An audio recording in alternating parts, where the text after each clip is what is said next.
خلیفہ عثمان ابن عفان کا قتل ہو چکا ہے اور شہر پیغمبر مدینہ شورش و اضطراب کی لپیٹ میں ہے۔ کوئی نہیں جانتا کہ آئندہ خلیفہ کون ہوگا۔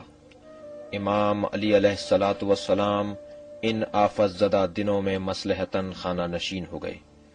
غم زدہ اور پریشان حال لوگ مسجد میں جمع تھے۔ صاحبان رائے سر جوڑ کر بیٹھے تھے تاکہ خلیفہ سے محروم ہونے والی ابا کے لیے خلیفہ معین کریں۔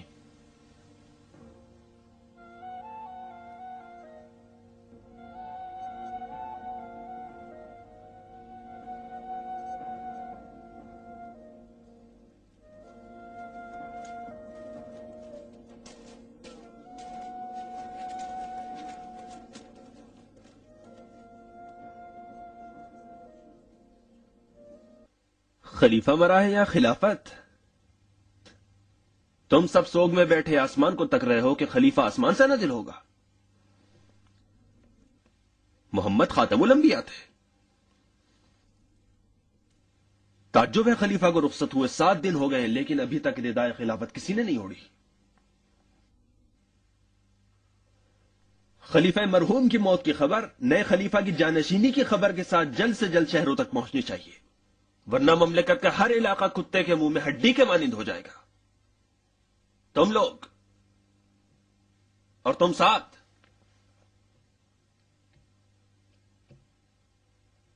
جو کہ طلحت الخیر اور سیف الاسلام زبیر کے ساتھ اہل شورا میں سے تھے، مل کر مشورہ کرو۔ ہمیں وہ ہاتھ چاہیے جس کی ہم بیعت کر سکیں۔ اگر بیعت لینے کے لیے کوئی تیار نہ ہوا تو کیا؟ تب تلوار کا سہارا لیں گے۔ گھومن ہے تمہیں اپنی تلوار پہ؟ اے بدھو، پہلے خلیفہ کو قتل کرتے ہو پھر خلیفہ بناتے بھی ہو۔ تمہاری تلوار کے ہوتے ہوئے مسلمانوں کو ضرورت ہی کس کی ہے؟ لاکھوں ارب بے چھتا شہد کی مکھیوں کی طرح ادھر ادھر مارے مارے پھر رہے ہیں۔ تانے کے بجائے مشورہ کرو سردار۔ کوفے اور بس سرداروں میں کئی لوگ غائب ہیں۔ قاتلین خلیفہ کو جا کے ان میں تلاش کرو۔ بس کرو بس کرو، اگر تلواروں کی زبان ہوتی خود مجرموں کا پتہ دیتی، سمجھے؟ مرد عرب، تمہارے پاس تلوار تو موجود ہے، پھر اہل شورا کی کیا ضرورت ہے؟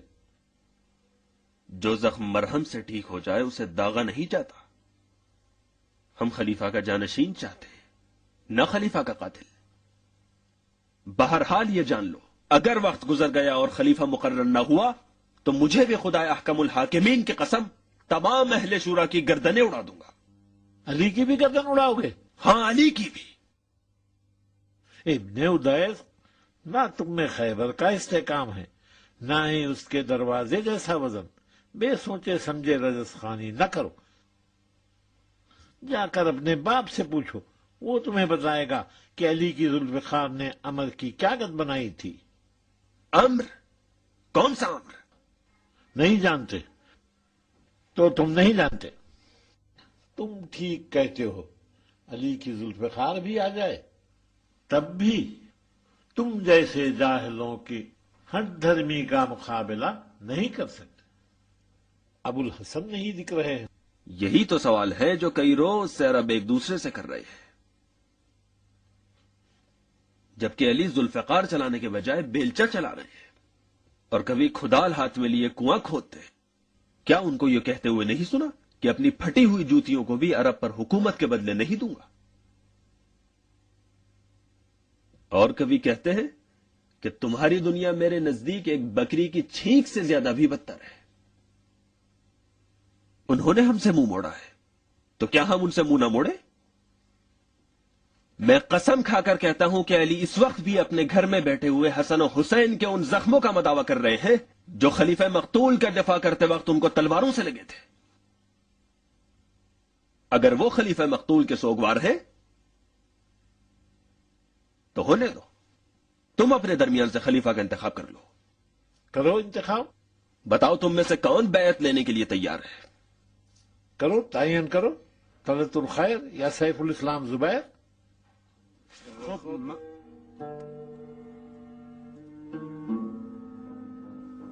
تم کہو؟ جب تقدیر نے میرے لیے لباس خلافت تیار کر دیا ہے تو پہننا ہی پڑے گا ورنہ گناہگار ہو جاؤں گا. دیکھنا امت کیا چاہتی ہے. امت خلیفہ چاہتی ہے شیخ. اب تم اپنے درمیان سے کسی کو خلیفہ منتخب کرو.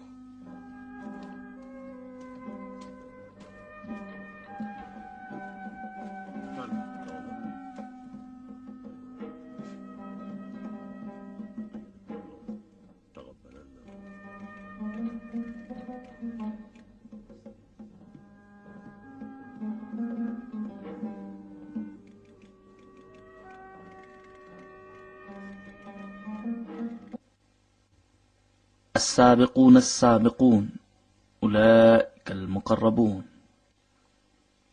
سعد، تم تو دین محمدی کے اولین مسلمانوں میں سے ہو. ایران کے وہ مضبوط قلعے جن کے افسانے مشہور ہیں تمہارے ہی ہاتھوں فتح ہوئے. مومن،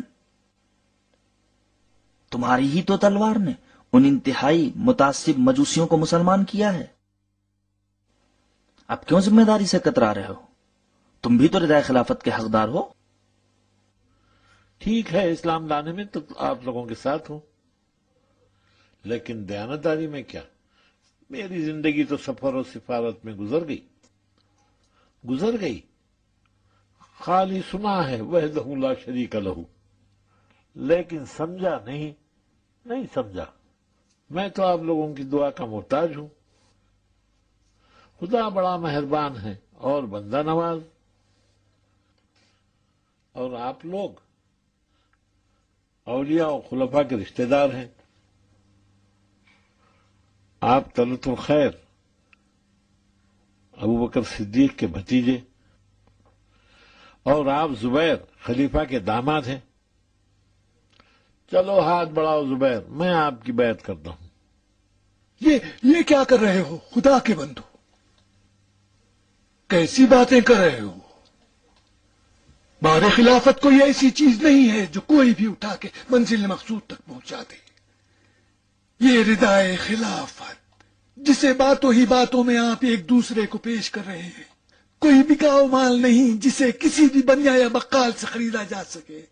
یہ خلافت کا شجر جسے بزرگوں نے اپنے خون جگر سے سینچا ہے، جو سید الشہداء حمزہ کے ٹکڑے جگر، جو رسول خدا کے شہید دندان مبارک ہزاروں شہداء بدر و احد و خندق و خیبر کے خون کا ورثہ ہے.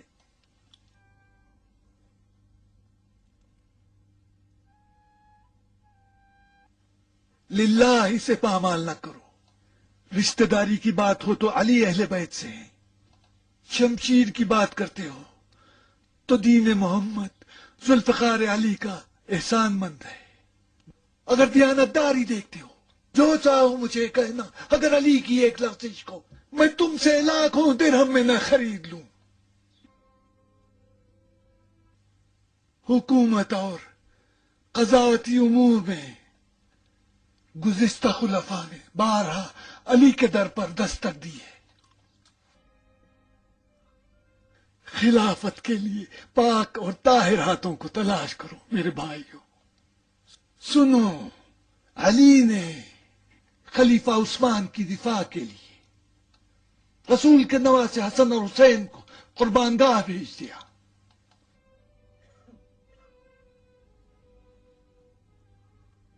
خدا کی قسم، صالح ترین مرد ہمارے درمیان علی ہے.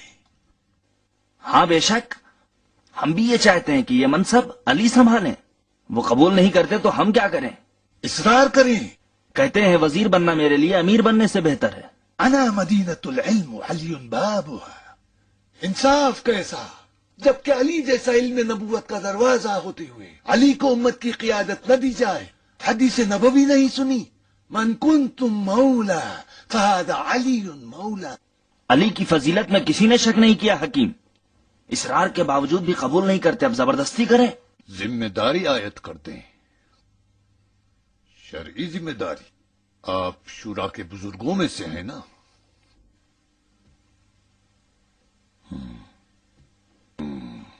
تو یقیناً شورا کی حیثیت سے بھی واقف ہوں گے. کیا خلیفہ مقتول اصحاب اور اہل شورا سے نہیں تھے؟ پھر بھی دیکھا بات کہاں تک جا پہنچی.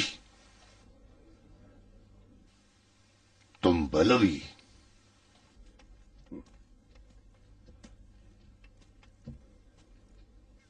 خلیفہ ہی چاہتے ہو نا؟ خلیفہ گڑھ لینا کوئی مشکل کام نہیں ہے. خلیفہ رسول ہو مشکل یہ ہے جب ہمیں یقین ہے کہ علی عالم ترین، عادل ترین اور باتقوا ترین فرد ہمارے درمیان میں ہیں تو ردائے خلافت بھی انہی کے دوش پر ہونا چاہیے. آپ لوگوں کا ساتھ ہوگا تو ابوالحسن پہ ذمہ داری عائد ہوگی. ساتھ دینے کا اقرار تو کرو. سن لیا آپ لوگوں نے؟ چلیں اب یہ بھی کر کے دیکھ لیتے ہیں.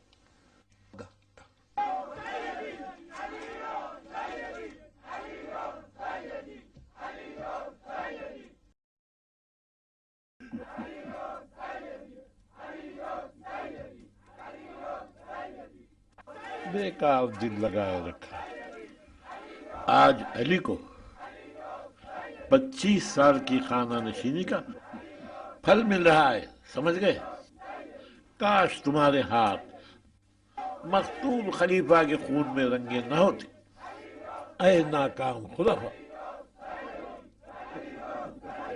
ایھا الناس، اب جب کہ سب علی پر متفق ہو گئے ہو تو اپنے اتحاد پر قائم رہنا. اگر علی نے قبول کیا تو کیا، اگر قبول نہ کیا تو ہم اپنی تلوار سے انہیں لباس خلافت پہنائیں گے.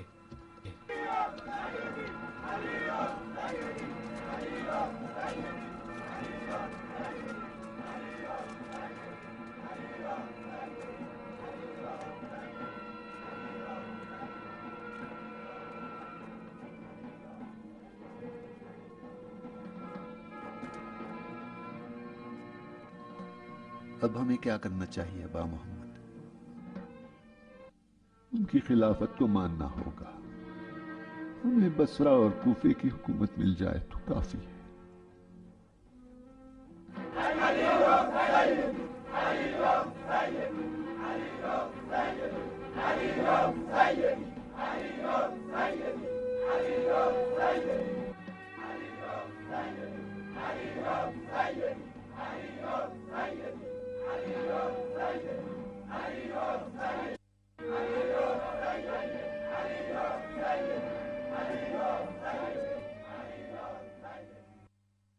بھائیو، علی کی بھی ایک شرط ہے. راہوار اگر تحفے میں ملے تو اس کے دانت نہیں گنا کرتے عمار. ہاں، نہیں گنا کرتے. اگر تحفے میں 6 سروں والا اژدہا مل جائے جس نے خلیفہ کو بھی ڈس دیا ہے تو تب کیا کرو گے؟ ایھا الناس، اگر علی نے تمہاری پیشکش قبول کر لی تو وہ اپنے اجتہاد پر حکومت چلائیں گے. میں اپنے مولا کو خوب جانتا ہوں. اگر علی خلیفہ ہو گئے تو غصبی اموال کو اگرچہ وہ عورتوں کے جہیز کا حصہ کیوں نہ ہو واپس لیں گے. جو زمیندار ہو گئے ہیں، سواری کے لیے جانور رکھتے ہیں اور نازک بدن کنیزیں بھی رکھتے ہوں، وہ بھی جان لیں کہ ابن ابی طالب ان سب سے پوچھیں گے کہ کس طرح حاصل کیا ہے. اور وہ لوگ جنہوں نے اسلام لانے میں سبقت کیا، جہاد کیا، پیغمبر اسلام کے ساتھ رہے، وہ بھی جان لیں کہ اپنا اجر و ثواب خدا سے مانگیں، نہ بیت المال سے. کیا ان تمام شرائط کے باوجود اب بھی علی کی بیعت کرنے کے لیے تیار ہو؟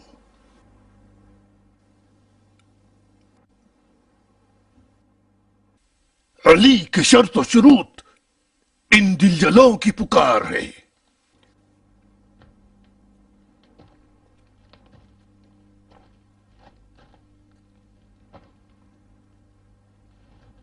وہ لوگ ان شرائط سے ڈریں جنہوں نے بیت المال کو لوٹ ڈالا ہے. ایک ایک جو کے دانے کے بدلے اشرفیوں کے سکے لوٹے ہیں. یہ رلائے گئے لوگ کنویں میں گرے ہوئے ان کی طرح ہیں جنہیں علی کی عدالت کا سہارا چاہیے. ایھا الناس، ابو الحسن کی شرط قبول کرو گے؟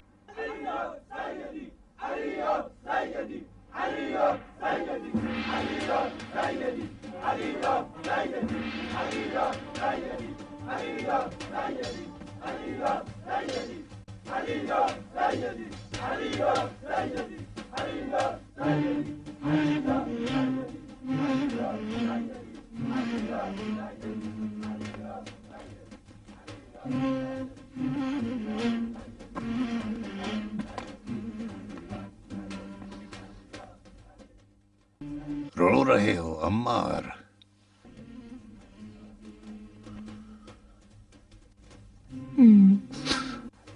فتح مکہ یاد آ گیا، جب بلال کو خانہ کعبہ کے چھت پر دیکھا تھا اور بلال کی اذان سننے کے بعد خوشی سے میرے آنکھوں میں آنسو آ گئے۔